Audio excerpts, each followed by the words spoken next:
Welcome to Conversations with Dez. I'm Dez Blanchfield, and today I have the pleasure of being joined in the studio by Mark Kerzner. Now, Mark is the CEO for Scaia AI. Hi, Mark. Welcome. Great to see you again. And it's nice to see you again. So for our audience who are tuning in, we're going to be talking with you, Mark, about Scaia AI, the company, your role as CEO, and the key service and solution offerings from Scaia AI, such as your AI advisory and consulting, your e-discovery and educational services, and more. But before we dive into all of that, I wonder if you could give our audience just a brief overview of what a day in the life of Mark Kerzner in your role of CEO for Scaia AI is like currently, and some insight into what your role entails. Good question. Thank you, Nes, for inviting me. And I'm very happy to talk to you. It's always engendering new thoughts in my brain when you do this. So a day in life in the CEO of Scaia AI is like this.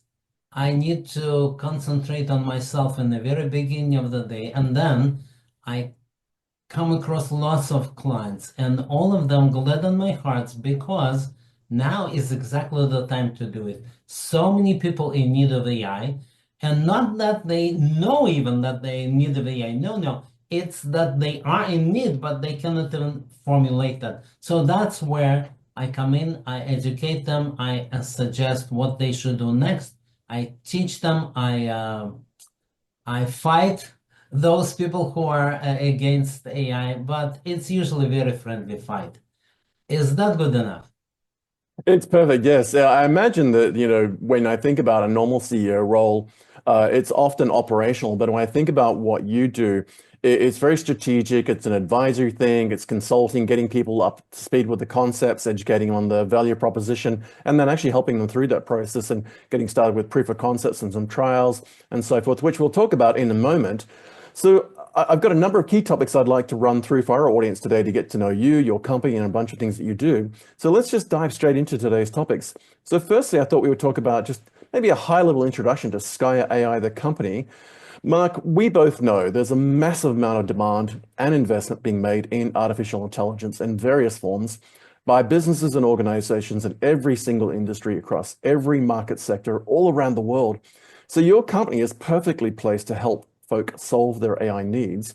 Could we start with just getting to know about Scaia AI, the company? Perhaps a quick bit of the background story of what led you to form the business, and in particular, how did you come up with the name Scaia AI? Okay, thank you. So we started by learning about technology ourselves and teaching others. And then for the last maybe about 4 years, the major thing that we do is teaching about AI. And there's a lot of teaching to be done. So that's how we started. But then gradually we understood that it's okay, we need to teach everyone, but we also need to do implementation. This is where we started doing the implementation. We were putting, as they say, I think it is foot where our mouth is. I'm not sure, not exactly where, but we were doing what we were saying we were doing. Not only tell the students that's how you do it, but you also do that. And that worked wonders because one feeds into the other. So that is the story, and it's getting, I have to say, more and more exciting. I usually have to hold back my excitement just because it is too much of it, but today I'm letting myself loose. So yes, it is the great time to be alive and to do AI experimentation. Yeah, it's interesting, isn't it? When you're in your space, I can imagine that the level of passion that you bring to this makes it important, as you said, to kind of just hold it back a little bit because it's so easy to become so exuberant and into the topic that we kind of get a little bit lost into it. And I know myself, I can get easily carried away by the potential of what artificial intelligence in various forms, whether it's basic machine learning through to fully supervised trained machine language models can do. The name Scaia AI, now I know what it stands for, you've briefed me on this, but for our audience, I wonder if you could just explain what it means and how you came about with it. Well, it means scalable AI because all my interest is into multiple computers, clouds of computers. That was my personal interest all my life, and that's where we met. We met in Hadoop space, and was the first scalable tool. But then when I wanted to form a company, I tried to explain to my wife what I want to do. And she came up with Sky because that is a play of words. Sky was taken by a doctor in Texas. So the next step was Scaia, and that's not as easy to understand, but that's what it is. It's scalability of AI. We get a lot of data. We know how to process. Now we need to apply it to AI with all the different architectures, and that's how the name fits perfectly well. Yeah, it's a name that really sticks in my mind. And we were talking earlier off camera, and I was saying that I mentioned to a colleague of mine, and we were trying to describe it. And as soon as I described Scaia AI as scalable AI, he immediately his eyes lit up and went, "Oh, now I get it. I understand it." And in fact, earlier I think last time we had you on the show, one of the key points that I made after the show was that the concept of a scalable AI offering that you have in essence, scales from the smallest to the largest. And as you said, we came across each other. We've known each other for a decade and a half or more now with regard to the high performance computing space, and particularly Hadoop, the original big data open source platform. And it really struck me when we talked about what Scaia AI meant, scalable AI, that you can in fact help organizations from the smallest company that just have one person, a lot of data, all the way to the largest organization with smaller data sets, but lots of them. And I found that quite interesting because I think people, when they try to understand what AI means, what they forget is that it can scale from small to large and everything in between. I wonder if we can now pivot to some of the key services and solutions that Scaia AI offer.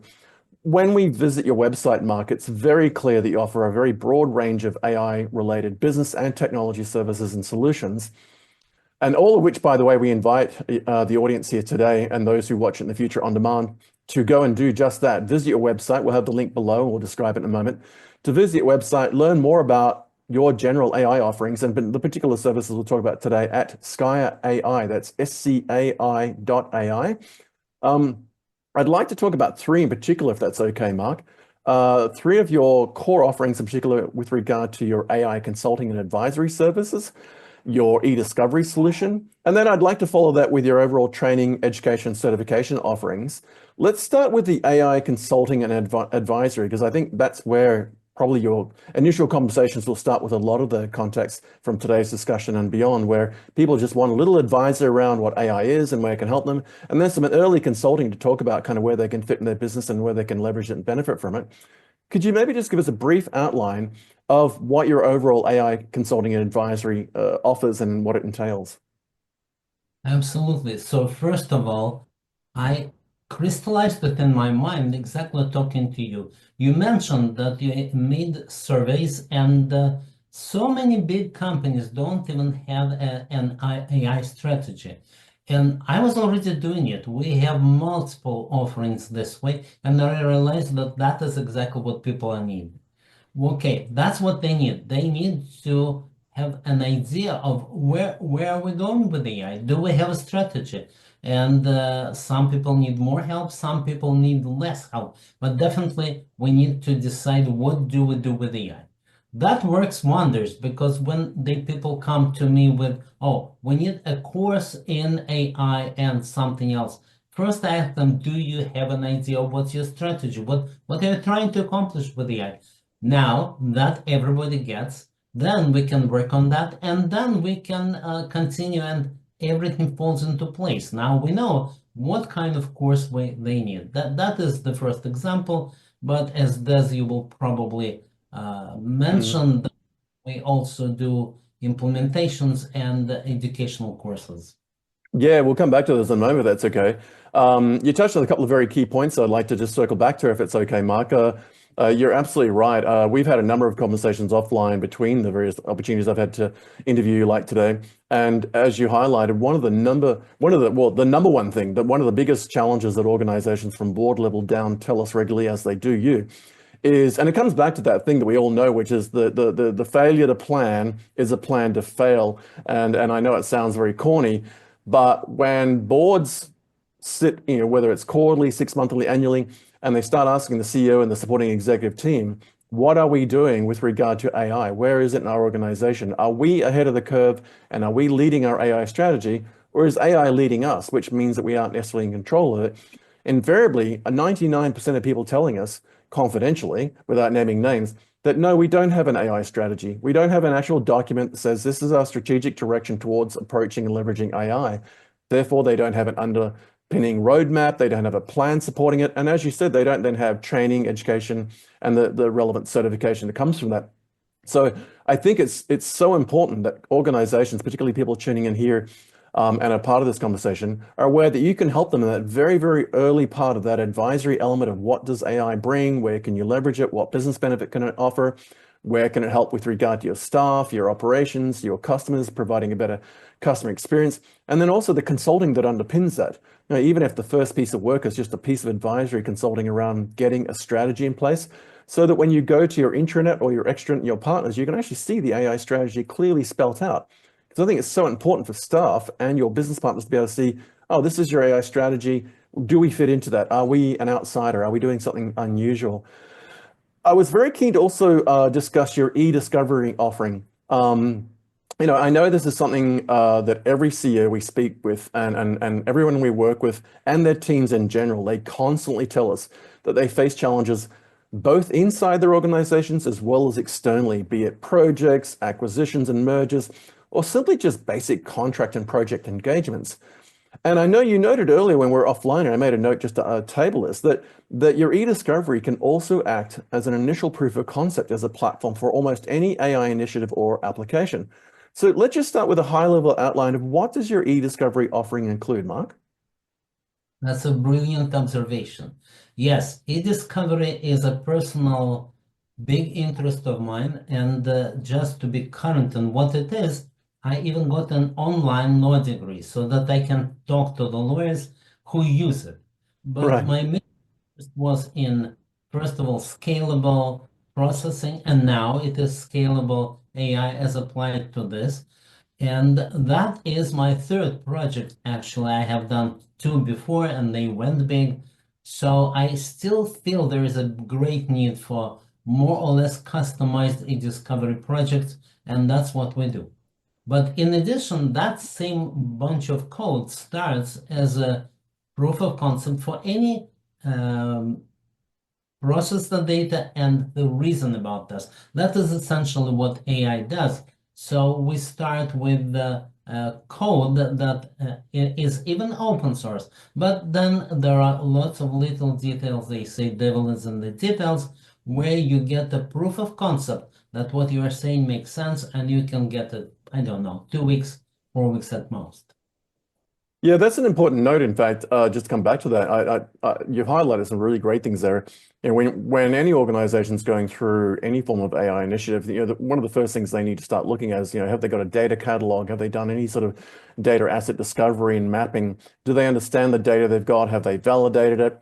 Are there any issues in it? Even potentially just looking for things that might cause some sort of deleterious or negative bias, although that might be a tautology. And as you said, they're often looking for what is my first step forward? What can I do to get an initial quick win to take back to the board or the management team or my CEO? And when they look at that, they're looking for some sort of proof of concept that might be low effort, resource, and time with a small investment to get you in for a few weeks, as you said. And there's no better place than the e-discovery because it's a pain point they all have. They're all going to have to, cross that bridge. And far better, they bring in expertise such as yourself and your team of scientists and technology people to help them with that, to get both the e-discovery completed as an undertaking and a proof of concept project up and running. What does that normal engage, just to circle back on that, what does an average engagement look like that if I was a customer and I came to you and I said, Mark, we know we've got a lot of data. We want to make the first step forward. We know you can do a proof of concept with us with regard to e-discovery. Just very briefly in a couple of minutes, what are those steps sort of walk through once we go through the initial discussion that we'd like to work with you, would like to engage you? What are the key steps around just putting in something in place to be able to then ingest some data, discover what's in that, and then come up with an outcome where we can sort of tick the box and go, great, we've done some e-discovery, we've got some assets, we can move forward on another bigger project. What does that general engagement look like for you? That's a great question. I like that question because it's all pretty standard steps. First, people start searching. If they search for open source e-discovery, we're on the top because for 10 years, that's the only and the leading platform. Then they fill out a form, and I offer them to get into the next level of what we call Sky, to rhyme with Scaia. That is, you get a virtual machine, and in this virtual machine, that's where your data is. We have it all over the world, wherever people want it. That's where their proof of concept in discovery will run. And after that, they come up with, okay, that's great, but I want a special theme. And usually, even every project within one system is every e-discovery project is different. So we change things around a little bit, and there you are, you have what you need. So that's how it goes. After that, there is no limit to grow. Actually, there's an interesting thing on that as well, if you don't mind me just going back to that. You talked about using open source tools. I know previously you've spoken about you use a range of proprietary tools as well, whether it's the general one from OpenAI with ChatGPT. I'm sure that if the opportunity presents where organizations are either a Microsoft house or a Google house, then the Google Gemini platform or the Copilot offering from Microsoft that's integrated probably integrates natively into what you do as well.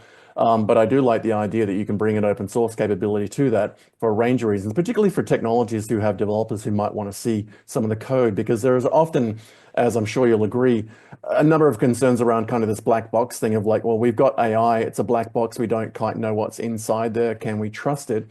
So I think that's quite an important element as well. And you also touched on something just to circle back, which I'd like to just get a quick take on from you. When you talk about it from a virtual machine offering, what I understand is that, and we've spoken about this at length, particularly in the last interview, which we will link to, because I think a lot of people should watch that as well. When we spoke to you last time, you described your offering, is that you can do this either in a software as a service offering in likes of Azure, where the virtual machine running there, you can do it in a data center.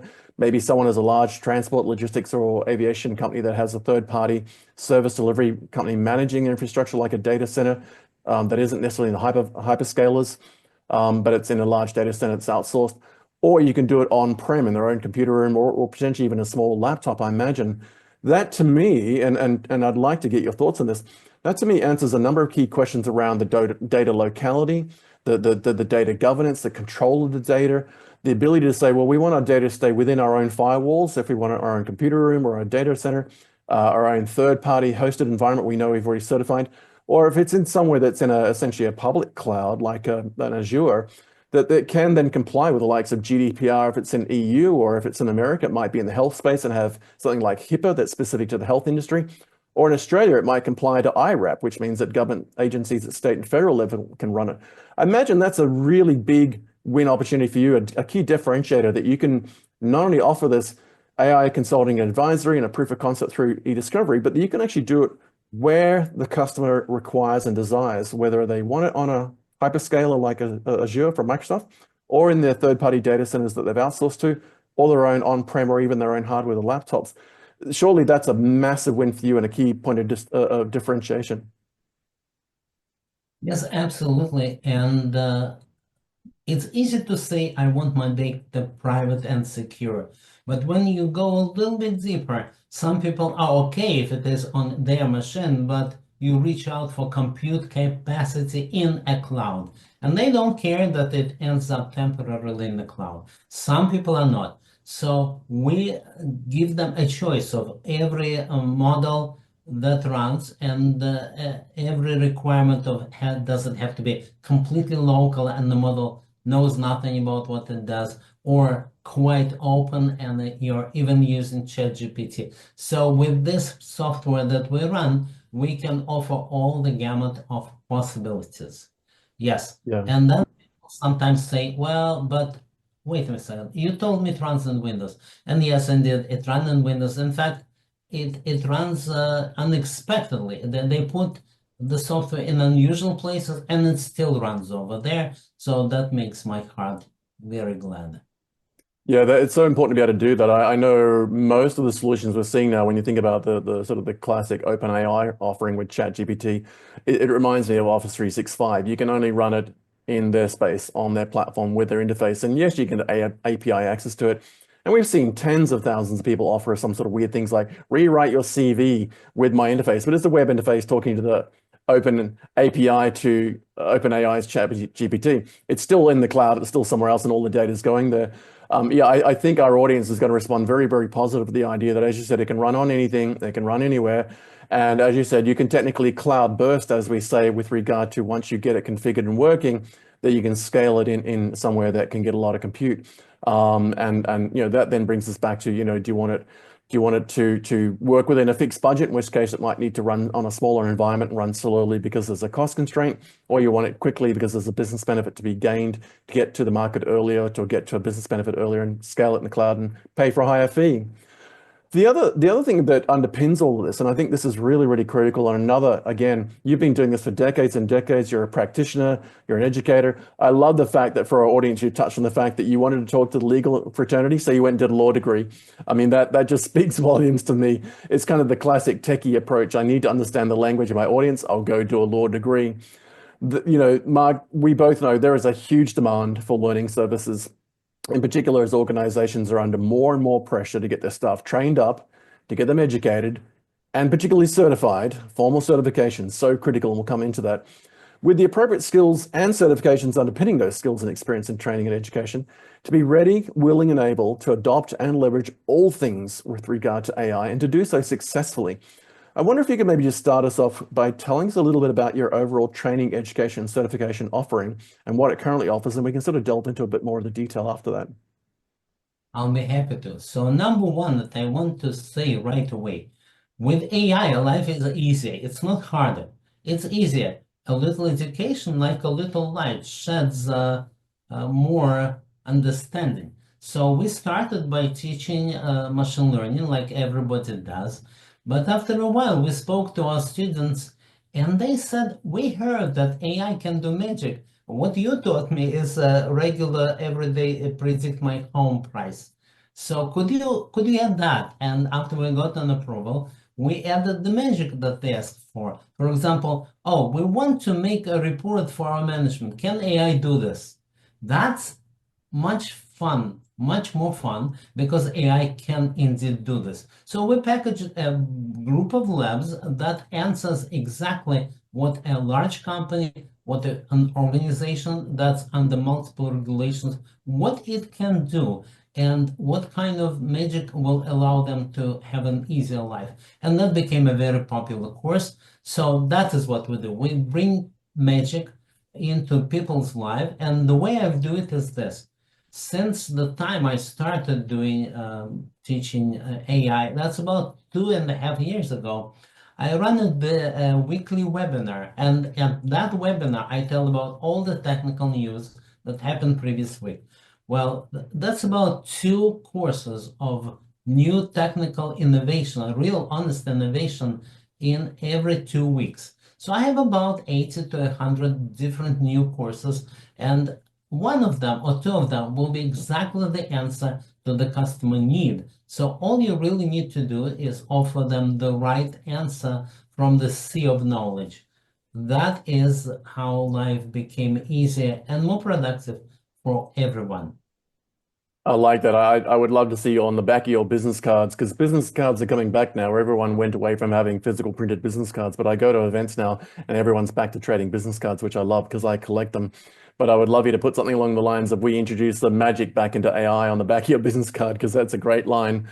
When I think about your overall education platform, and as you said, you go back to the early days of data analytics, data science, big data. You've got experience in high performance computing and scaling and Hadoop. You've got a whole range of experience and background in cloud and cloud computing, hyperscalers. You've been in the space for a long, long time, for decades and decades, as a practitioner, as a researcher, as a developer, as an educator. I think that's so critical because you can literally walk the talk. And I think it's so important when organizations bring people in to do training.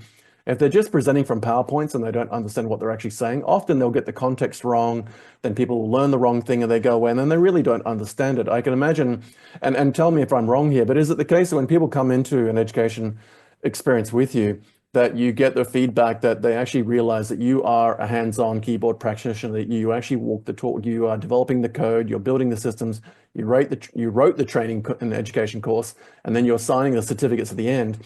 and that gives them a different outcome to maybe just doing an off-the-shelf $90 training course that's just on watching YouTube content or doing a PowerPoint. That they actually see that you are an experienced practitioner, you have been in the space, you've probably written the software yourself. Is that feedback you get at the end of some of these courses, I imagine? Yes, that's what I get. My hero is Jeff Dean, who, when he hears about the new software, just downloads and uses that. Yeah. That is, so I do it. I do lots of screen demos, and people feel comfortable. They also feel comfortable because I'm not a 20-year-old startup person. So it's good and it's bad, but it's good because they understand we talk the same language. We have a lot of responsibility on our shoulders, and I'm conscious of the responsibility that they have. So yes, hands-on, but at the same time have a easy level of understanding of high-level things. Fantastic. One quick point on as well. I know when you work through the process of bringing someone on board with your education platform, when you go through the various training and education that's involved in that, at the very, very end, one of the critical things that jumped out at me, and I want to just make a keynote for our audience, is that you offer full certification. So they walk away with something real, tangible, in the form of an actual certificate. And I've had feedback on this, which we spoke about off air, but just for our audience, that when we talk to senior executives, we talk to the line of business managers, we talk to the team leaders, and even the actual practitioners, the people doing the work, the developers, the engineers, the data scientists, the accountants, the lawyers, they tell us that, and they go into education, that there's nothing at the end of it, they don't really know or feel like they've completed something. When they actually finish a training and education program, and they come away with not only the skills, but an actual certification, quite literally a piece of paper sometimes, or even a PDF saying, yes, you have done the training, you've passed the course, and congratulations, you are now formally certified in this. That not only can they take that back into their current role with their current employer, but they can take it on to future jobs as well. And their employers feel better because they can then actually essentially promote that their team have the training and education and quote unquote certification. They can demonstrate those certificates are in play. So you can trust us with the data, trust us with your customer experience because we have trained and certified our staff. And that must be a big differentiator for you as well, that you actually do formally certify people at the end. They walk away with a certificate saying they've done the training education and those skills have been tested and proven and now certified. Is that something you hear a lot? Yes, I hear that a lot. One example, I was in Russia about 5 years ago, and on the plane back, people were asking, "Where's my certificate? You promised," and I had 48 certificate to issue.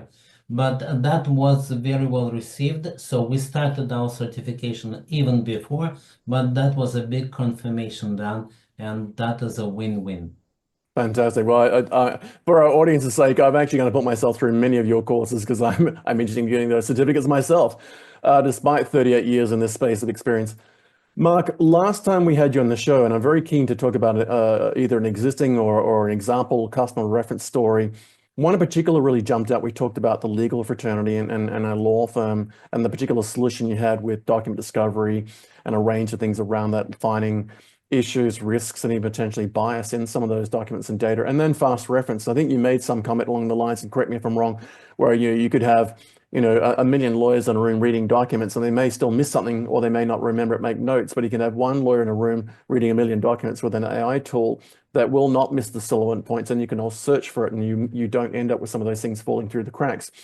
But as I said, last time we had in the show, you mentioned you had a great success story or an example reference with regard to a law firm with regard to implementing an AI solution in that legal industry. I wonder if you can give us some insight into the sort of the example of that customer solution and maybe in particular the initial consulting and advice that led into that. And we can sort of delve into some of the detail around the solution.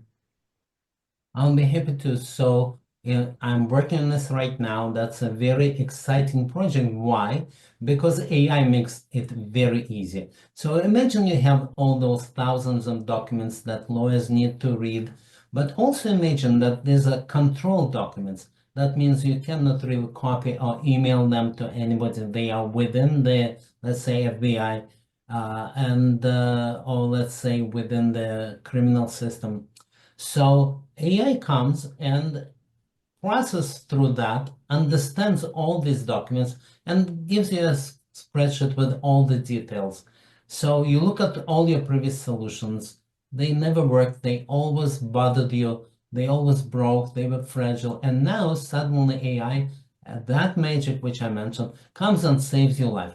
Well, that is what I'm working right now. I'll be happy to give you a reference about that kind of thing if anybody needs it. But to me, it's a personally very satisfying uh, project, how you can make the life of all those people who suffered, how you can make the life of these people much easier. Yeah, and I think it applies to every industry. I mean, we talked about the legal fraternity there in the context, and I think it's a great example in the context of e-discovery and the processing information and data and documents and finding those key things. One thing I know that a lot of organizations who are tuning into this, particularly from our audience, will be keen to learn about is that you do natural language processing as well. So once you've applied some tools to go and process the documents and assets and data elements around the company. You've gone and done the e-discovery, you've processed it, you've done the analysis and trained up a model that they can, in essence, and correct me if I'm wrong here, speak just plain natural language to it and ask it, how many cases have we processed where this outcome has been the case or we've had a win. And I think that's a big proof point for a lot of people where they don't have to learn any coding. They don't have to be a Python or C++ or Ruby and Rails expert. They don't have to learn Fortran on a mainframe. They can literally just talk natural language like we are here to the system, and that will provide data to them. Once you go through that process, and I'd like to come back to some of that sort of engagement experience journey, natural language processing must be a big win for you as well to be able to then let people just type in regular plain English queries and get back fairly normal language responses with the supporting data. Absolutely. And not only that, I have even two not only that. First of all, you don't have to talk just to the documents. You can talk to the data. Today, you don't need to know SQL and be an expert in that. You can talk to the data and it will do magic. It will say, okay, you made a mistake in there, but I see that mistake. I'm fixing it. I also made mistakes as AI, but I also see that mistake because I ran it for you and I fix it. That is the new capabilities that make life easy. You just have to know about them and use them. But after that, it's really worth it. Yeah, one of the big things we spoke about off air a couple of weeks ago, in fact, in a separate conversation that really jumped out at me, and again for our audience, I'd like to just touch on it, is that when people realize that they don't have to be a lawyer to do natural language processing or NLP conversations with both the documents and the data, that there's this context where they effectively become a lawyer or an accountant or an aviation pilot or whatever it might be, or a ship captain in the sea. Because once you've trained on a set of data and the relevant elements around that, that model then effectively can act in those roles. And you can essentially say to it, act as a lawyer or act as a junior legal copywriter and prepare me a brief for this. And I can come from any role or any background, and I can immediately effectively have those skills. That must be a quick win for a lot of organizations, to be able to come and saying, look, I've got 50, 60 staff. None of them have law degrees. We've only got 5 practicing lawyers, but I want all my staff to be able to ask questions in natural language and effectively get lawyer grade information back. So they don't have to have a law degree. They just ask questions like, with regard to the data itself and then get back something that would potentially need a lawyer, but the AI tool is acting like a lawyer. Is that the case that a lot of organizations are coming now and saying, we don't want to have to train up people to have all these special skills. We just want them to be able to get that capability from our AI tool that you built for us? Yes, just be careful about this. Some things are okay if a non-lawyer does them, and some things are not. So don't overstep. There is a boundary between real person and artificial person. So keep that in mind, and then it's advertised everywhere. AI can hallucinate, it can lie to you, and check its answers. Of course, it's getting better, but at least today, keep it in mind.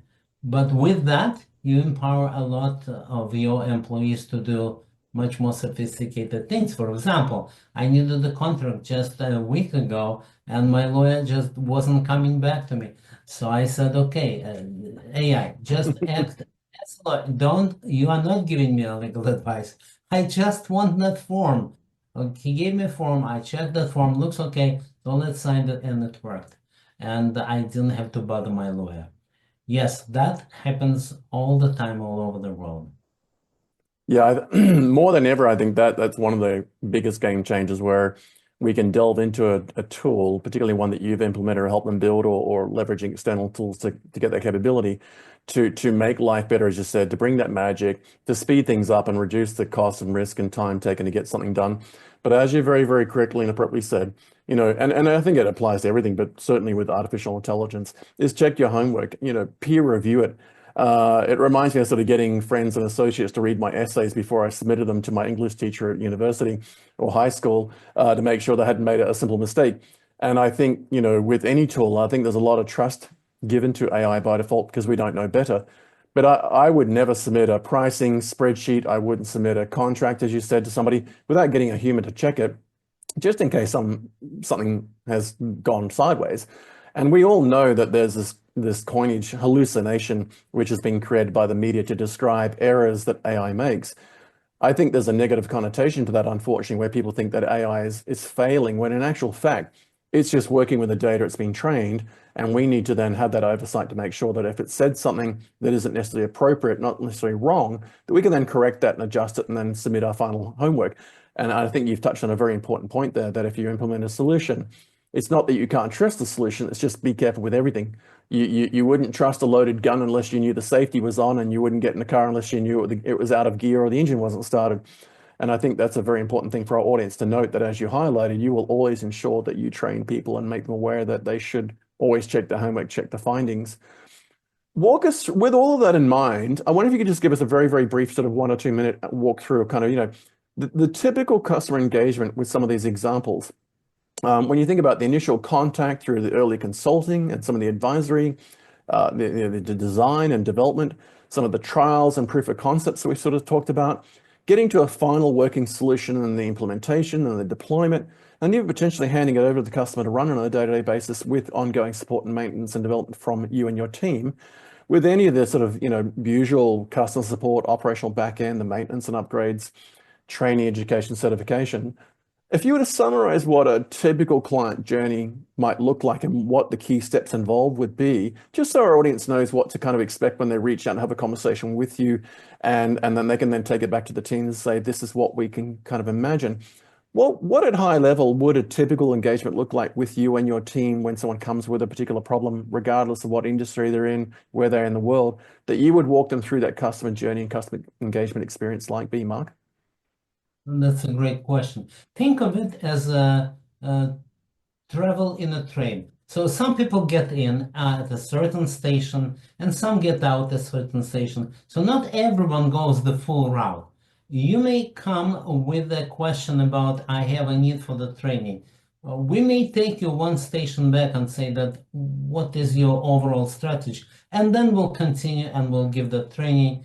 Then some other people say, I don't want you to train me, instead, I want you to implement it. And they will come on a different station, but the result will be the same.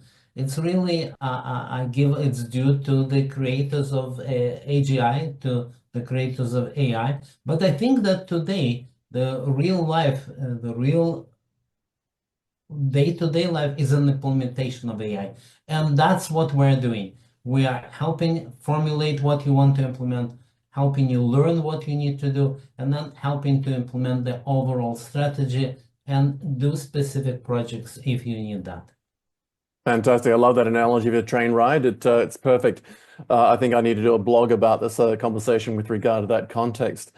Mark, this has been an amazing conversation, and the whole aim of today is to sort of just generate some awareness around you and your organization, as we discussed, and provide people essentially what we'd call a 30,000-foot overview of kind of what you've got to offer as part of an ongoing conversation we're going to be doing with you, to get people to know you, your team, and Scaia AI and your capabilities. But Mark, to me, at the risk of sounding sycophantic, it is abundantly clear that you and your team at Scaia AI have everything that any organization could ever want or need to help them achieve their goals, not only in getting started with AI, but also the ongoing success leveraging AI in the short, medium, and long term. I wonder, Mark, if you could wrap us up with just a quick summary of how folk can get in touch with you and your team there at Scaia AI to start a conversation about how you and your team of experts can help them and their organizations get started with AI, take advantage of what we discussed today around your services and solutions, and just make that first step forward? How should they reach out to you? What's the best way to get in touch with you and your team and your company to just kick off an introductory call and a conversation about where you can help them?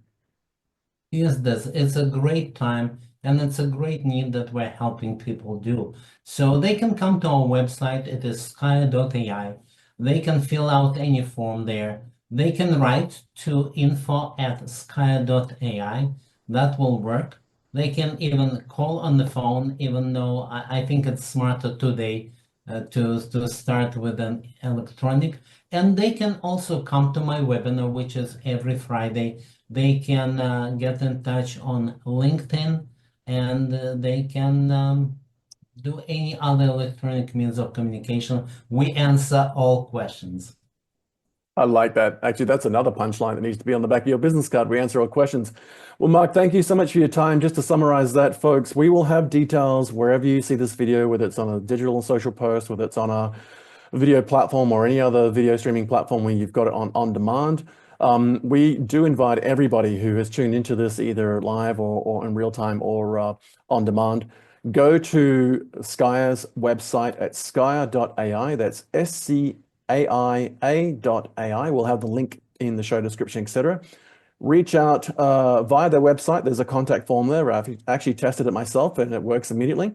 Have a look at the website, peruse some of the information that's there. There's a lot of learning and material there you can take away. If you're looking to put together a business case or a cost model or some other details, I'm sure the team won't mind you getting some information there, copy and paste it, and put in your business case on how to engage them. You can reach out through hello@scaia.ai, as Mark said, or by phone if you're very old school. But I also want our audience to keep in mind that if you are seeing this through some digital and social platform, whether it's the likes of LinkedIn or other platforms, reach out to marketing's team via an email or via their company webpage directly on LinkedIn. Somehow reach out, set up a call, do some introductions, and get that first conversation going. I'm confident that the team there with marketing, his immediate executives, his developers, his scientists, engineers can help you at Scaia AI. Mark, thank you so much. It's been fantastic. I look forward to the continued conversation around some of the other more detail in our subsequent videos. But in the meantime, thanks for your time. Have a great day. And I'll look forward to having you back again soon. Good.